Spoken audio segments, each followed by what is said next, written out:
les ovules féminins se trouvent dans les ovaires, et ceci dès avant la naissance. La femme naît avec tous les ovules qu'elle pourra produire pendant toute sa vie. Elle en a même bien plus que ça, elle en a plus d'1 million à la naissance. Mais déjà, à la puberté, il n'en reste que quelques dizaines ou centaines de milliers. Parmi ceux-là, beaucoup vont dégénérer. Seuls 400 à 500 vont être utilisés entre la puberté et la ménopause. Dans l'ovaire, cependant, les ovules ne sont pas complètement mûrs. Ils sont tous bloqués à un stade incomplet de leur développement.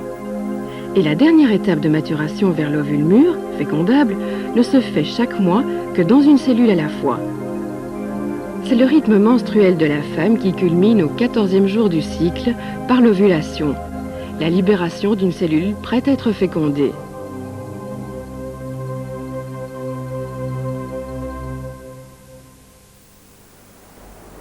Tous les êtres vivants suivent ainsi des rythmes qui commandent à la procréation. Ils s'unissent et se fécondent à des périodes bien déterminées.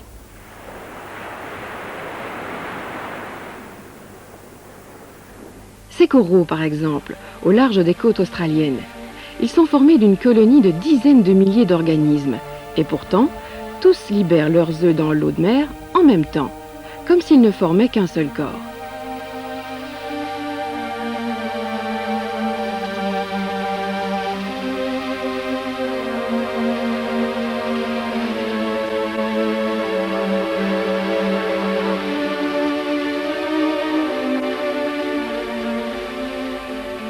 Chaque femme, heureusement, a son propre rythme, bien à elle, mais sa durée, en moyenne de 28 jours, est une constante propre à l'espèce. Voici un ovaire qui s'apprête à libérer l'ovule mûr. C'est ce qu'on appelle l'ovulation, et ce que vous allez voir est exceptionnel, car cet instant fugace n'a que rarement pu être filmé.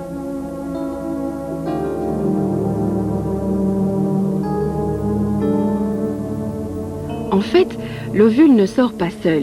Il est entouré d'un nuage de cellules et de mucosités qui proviennent du même follicule de maturation que lui.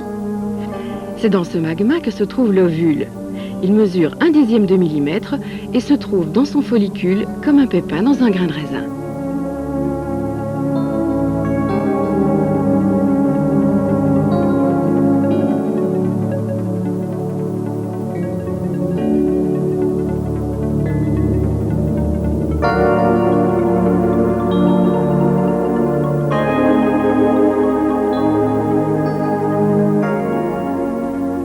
Pour mieux voir, reprenons le processus au ralenti.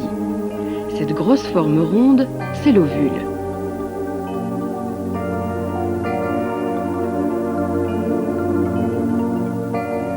Ces quelques instants de liberté ne durent pas bien longtemps.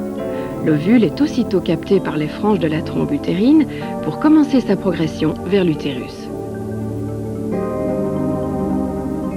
Il est propulsé par le courant créé par les cils de la trompe qui s'agitent en rythme comme les rames d'un bateau. En plus, la trompe elle-même se contracte pour faire avancer son précieux contenu.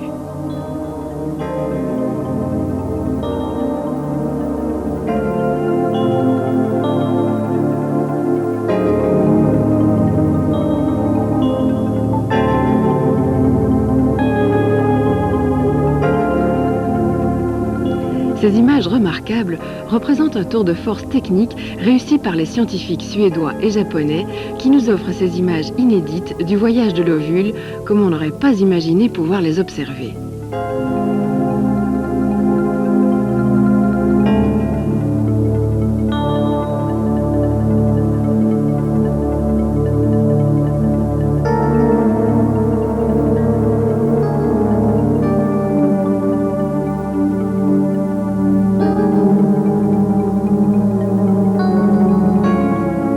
Ce périple dure plusieurs heures, mais il peut se produire à mi-chemin une bien merveilleuse chose, la fécondation.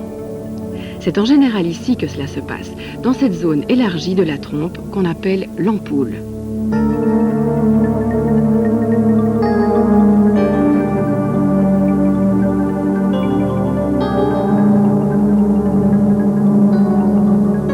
L'ovule est est en fait une très grosse cellule pleine de réserves nutritives suffisantes pour assurer, en cas de fécondation, les premiers besoins de l'embryon qui commence aussitôt à se développer.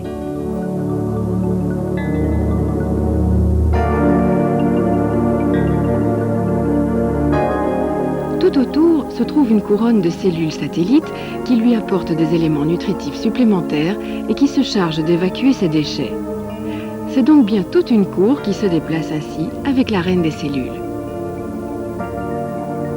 On s'interroge aussi sur le rôle exact que jouent les cils de la trompe utérine.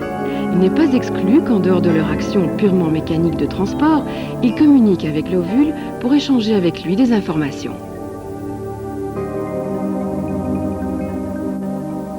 De toute façon, il est évident que la nature entoure l'ovule de beaucoup d'attention. Tout autour de lui s'active à le véhiculer, le protéger, le nourrir, le soutenir.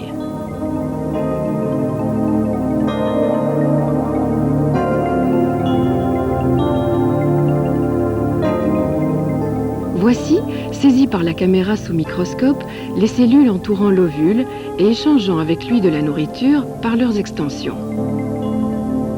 Si par contre, aucun spermatozoïde ne vient à la rencontre de l'ovule, celui-ci se désintègre avant d'arriver dans l'utérus. Après 24 heures, il est condamné et après 72 heures, il a disparu.